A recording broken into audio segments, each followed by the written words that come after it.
नमस्कार दोस्तों, मैं रवि सिंघल जीसीएल ब्रोकिंग से। दोस्तों, आज हम बात करेंगे ऑप्शन चेन की। पिछली कुछ कड़ी में हम लोगों ने ऑप्शन चेन के बारे में सीखा है, जिसमें से एक वीडियो में मैंने आपको बताया कि ऑप्शन के प्रीमियम कैसे वर्क करते हैं। आज की वीडियो में हम देखेंगे कि ऑप्शन एक पूरी लैडर जैसे कभी आपने शायद देखी होगी, वो क्या होती है, उसमें ऑप्शन कॉल और पुट के जो प्रीमियम्स होते हैं वो कैसे बनते हैं, और थोड़ा सा हम कुछ इसमें स्ट्रेटजी भी फॉर्मुलेट करने की कोशिश करेंगे। तो दोस्तों, पहले मैं आपको एक लाइव विंडो दिखाता हूँ जिसमें कि जो नियर एक्सपायरी है उसमें जो ऑप्शंस आ रहे हैं उनके प्रीमियम कैसे दिख रहे हैं।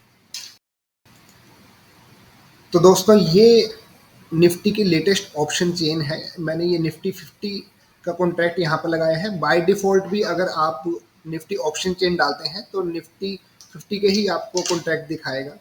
जैसे कि आप देख सकते हैं कि एट द मनी जो है, यानी कि जो अंडरलाइन है, वो करीब करीब 17,450 के आसपास आ रही है। इसमें अगर आप थोड़ा सा नीचे स्क्रॉल करेंगे तो आप देखेंगे कि ये आपकी पूरी एक ऑप्शन चेन आपको यहाँ पर दिखाई दे रही है। अब इस ऑप्शन चेन को थोड़ा सा समझने की कोशिश करते हैं दोस्तों। इसमें लेफ्ट साइड में ये जो येलो कलर में पूरा पोर्शन है, ये आपको कॉल के ऑप्शंस दिखा रहे हैं। और आप देखेंगे कि इतने सारे फिगर क्या है। ओआई का मतलब इसके अंदर टोटल कॉन्ट्रैक्ट कितने खड़े हैं, यानी कितने लोग अपनी पोजीशन इस कॉन्ट्रैक्ट के अंदर बना के बैठे हुए हैं। जैसे 16,000 की ऑप्शन के अंदर करीब 14 लोग जो है अपनी पोजीशन बना के बैठे हुए हैं। इधर बाइंग और सेलिंग एक साइड का ही ये काउंट होता है। उसके बाद चेंज इन ओआई, अगर कल से आज में कोई चेंज हुआ है तो वो चेंज इन ओआई में आएगा। वॉल्यूम की अगर आज इसमें कुछ भी वॉल्यूम हुआ है, यानी कि कुछ नए लोग एंटर किए हैं, कुछ पुराने लोग एग्जिट किए, तो वो वॉल्यूम में आएगा। इम्प्लाइड वोलेटिलिटी एक फैक्टर, टेक्निकल फैक्टर है दोस्तों, जो ये बताता है कि इस पर्टिकुलर कॉन्ट्रैक्ट के अंदर कितनी वोलेटिलिटी है। एलटीपी इसका लेटेस्ट ट्रेड प्राइस, चेंज की कल से आज में इसमें कितना चेंज आया है, कल की क्लोजिंग और आज का लेटेस्ट प्राइस है उसमें ये चेंज बताएगा।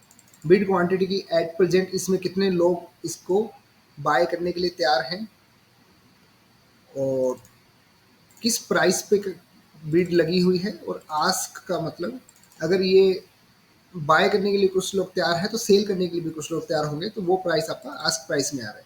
और आस्क की क्वांटिटी कितनी है।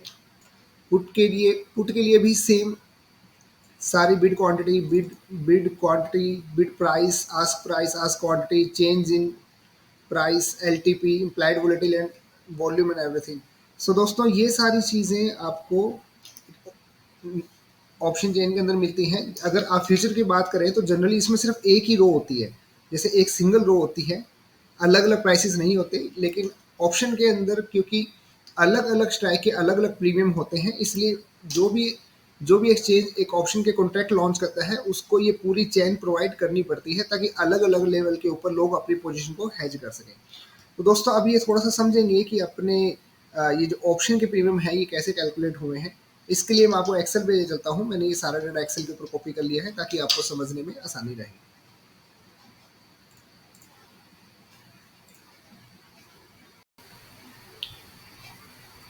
तो दोस्तों, ये मैंने इसमें से ज़्यादातर डेटा हटा दिया है। जो हमारे काम का डेटा था, जो केवल कॉल का जो एलटीपी है, पुट का जो एलटीपी है, जिसको हम प्राइस भी बोल सकते हैं, और जो एलटीपी प्राइस था, जो फ्यूचर का प्राइस था 17,450, उसके ऊपर की करीब करीब 10 स्ट्राइक और ये नीचे की 10 स्ट्राइक मैंने इसमें मेंटेन की है। बाकी डेटा को मैंने डिलीट कर दिया है। तो दोस्तों, इनके प्रीमियम को हम समझने की कोशिश करते हैं। तो इसके अंदर जैसे कॉल प्रीमियम की मैं बात करूं तो कॉल प्रीमियम के अंदर हमेशा दो फैक्टर रहेंगे। Number one, time value. Number two, intrinsic value. ये दोनों क्या होते हैं, मैं पहले इंट्रिंसिक वैल्यू बताता हूँ आपको। जैसे मान लीजिए आपने 17,400 की कॉल ली और बाजार आपका हो गया 17,450। तो आपको जो डिफरेंस है, जो स्ट्राइक का और जो एट द मनी का, यानी कि जो अभी फ्यूचर का जो प्राइस है, इसका जो डिफरेंस है, इसको हम बोल सकते हैं इंट्रिंसिक वैल्यू। जैसे 17,400 की आपने कॉल ली और बाजार हो गया 17,450। इस केस में जो 17,400 की जो कॉल है, इसकी इंट्रिंसिक वैल्यू है 50 रुपये। इसी तरह 17,350, मान लीजिए 17,350 की किसी ने कॉल ली थी और बाजार हो गया 17,450, तो इस केस में जो इंट्रिंसिक वैल्यू है वो 100 रुपये के आसपास हो जाएगी। इसी तरह से आप इसका जो डिफरेंस निकालना है तो इसका मैं सिंपल फॉर्मूला निकाल के भी इसमें ये चीज़ निकाल सकता हूँ। इस तरह से आप फॉर्मूला लगा के भी इसको निकाल सकते हैं कि इन सब की इंट्रिंसिक वैल्यू कितनी है। तो 17,450 जो एट द मनी है उसके लिए इंट्रिंसिक वैल्यू 0 है, 400 के लिए 50, 100 इस तरह से। तो दोस्तों मैं आपको बता रहा था कि कॉल का जो प्रीमियम है वो हमेशा दो चीज़ों का कॉम्बिनेशन है, एक तो आपका intrinsic value plus time value.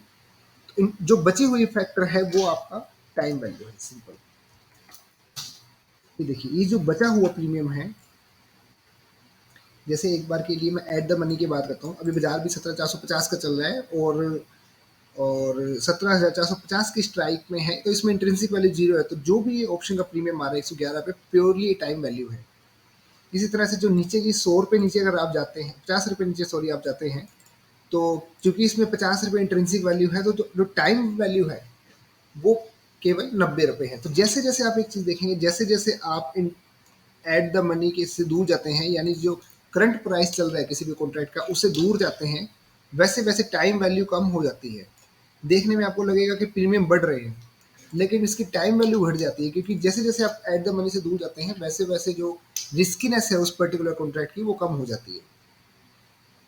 ऐसे ही अगर आप ऊपर जाते हैं तो ये प्योरली टाइम वैल्यू है, इसमें इंट्रिंसिक वैल्यू क्योंकि 0 है, तो ये पूरी की पूरी टाइम वैल्यू आ रही है। अब देखेंगे एट द मनी से चाहे आप ऊपर की तरफ जाएं चाहे नीचे की तरफ जाएं, हमेशा टाइम वैल्यू जो है वो धीरे धीरे कम हो रही है, और वो अल्टीमेटली उस वैल्यू को जीरो होना होता है। सारी सारी टाइम वैल्यू एक्सपायरी वाले दिन जीरो हो जाती है। ये तो दोस्तों हम बात कर रहे हैं, जो ये हम बात कर रहे हैं अगर आप बीच में अगर कोई भी, जैसे एक्सपायरी इस मंथ की जो है वो 27 की है, तो 27 के बीच में अगर आप कुछ भी ट्रेड कर रहे हैं तो ये टाइम वैल्यू आपकी इस तरह से आ रही है।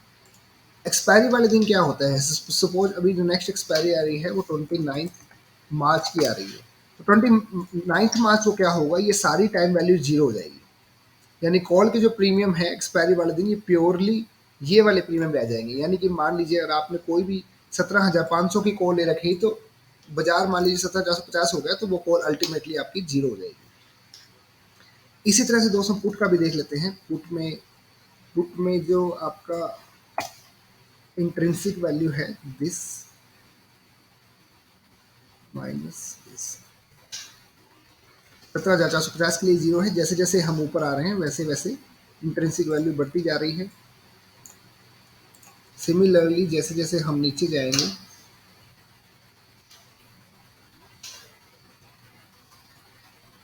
सॉरी, नीचे के केस में ये इंट्रिंसिक वैल्यू 0 हो जाएगी। प्रीमियम निकालने के लिए हमें नीचे के केस में ये केवल और केवल जो वैल्यू आ रही है पूरी पूरी टाइम वैल्यू है, और ऊपर के केस में ये इसकी टाइम वैल्यू आ रही है। ये देखिए 10-12 रुपए जो बाजार माइनस में दिखा रहा है, ये एक्चुअली माइनस नहीं है। ये जो अभी एल टी पी है हमने देखा था करीब करीब 17,432 रुपये के आसपास था, तो एग्जैक्ट कैलकुलेशन निकालेंगे तो ये रफली जीरो के आसपास आएगा। ये सारी वैल्यू, ये करीब करीब 10 रुपये, ये 7 रुपये, इस तरह से धीरे धीरे ये जीरो की तरफ मूव करेगा। तो ये दोस्तों पूरी की पूरी टाइम वैल्यू है। सारा का सारा गेम दोस्तों जो ऑप्शन के अंदर होता है वो सारा सारा टाइम वैल्यू होता है, क्योंकि इंट्रिंसिक वैल्यू हमें पता है कि कितनी है, ये कोई भी निकाल सकता है। सिंपली आपको फ्यूचर से माइनस करना है स्ट्राइक प्राइस को, तो आपकी इंट्रिंसिक वैल्यू आ जाती है। सारा गेम जो प्ले होता है दोस्तों इस टाइम वैल्यू के ऊपर होता है। जितनी भी स्ट्रेटजी ऑप्शन के अंदर बनती हैं वो कहीं ना कहीं टाइम वैल्यू के अराउंड ही बनती हैं। जैसे मान लीजिए कोई इस तरह की स्ट्रेटजी बना सकता है कि मैं ये दोनों कॉल और पुट के जो प्रीमियम है जो कि करीब करीब 210 रुपये आ रहे हैं, इन दोनों को बेच दूँ, तो अगर एक्सपायरी तक 200 रुपये की मूवमेंट नहीं आती तो ये 200 रुपये पूरे के पूरे मेरे को मिल जाएंगे। इसी तरह से कोई इस तरह से भी स्ट्रेटजी बना सकता है कि मैं एट द मनी का कॉल खरीद लूँ, अगर बाजार यहाँ से 500 रुपये तेज हो गया तो मेरे को पूरी जो इंट्रिंसिक वैल्यू है वो 500 रुपये मिल जाएगी, और जो मेरे जेब से लगे वो 111 रुपये लगेंगे। इस तरह से दोस्तों ये स्ट्रेटजी बनती है। आपको बस इतना ध्यान रखना है कि जो ऑप्शन प्रीमियम होते हैं वो दो चीज़ों के कॉम्बिनेशन होते हैं, एक टाइम वैल्यू एक इंट्रिंसिक वैल्यू। और इसको ध्यान रखकर ही आपको जो भी स्ट्रेटजी बनाएंगे इसको ध्यान रखकर ही बनाएंगे। तो दोस्तों आज के सेशन में हमने देखा कि ऑप्शन स्ट्रेटजीज कैसे बनती हैं, उसका बेस क्या है, क्योंकि जितनी भी ऑप्शन स्ट्रेटजी बनती हैं उनका जो बेस है वो कहीं ना कहीं टाइम वैल्यू ही है। चाहे आप कॉल पुट की कोई भी स्ट्रेटजी बना लें, आपको कहीं ना कहीं ये कैलकुलेशन करनी पड़ेगी कि मेरे ऑप्शन के जो प्रीमियम है उसके अंदर जो टाइम वैल्यू है वो ओवर द टाइम कैसे चेंज होगी। तो आगे हम बेसिक से लेकर एडवांस स्ट्रेटजीज सीखेंगे, लेकिन उन सब का बेस यही रहेगा। तो इसलिए मैंने इसके एक अलग से वीडियो बनाई है। आज आप इसके ऊपर खुद कोई भी ऑप्शन चेन उठा के खुद से थोड़ा सा प्रैक्टिस कीजिए, और उसके बाद फिर आप आगे की वीडियो देखेंगे तो आपको समझ आ जाएगा कि हम ऑप्शन के अंदर स्ट्रेटजीज कैसे बनाते हैं। धन्यवाद।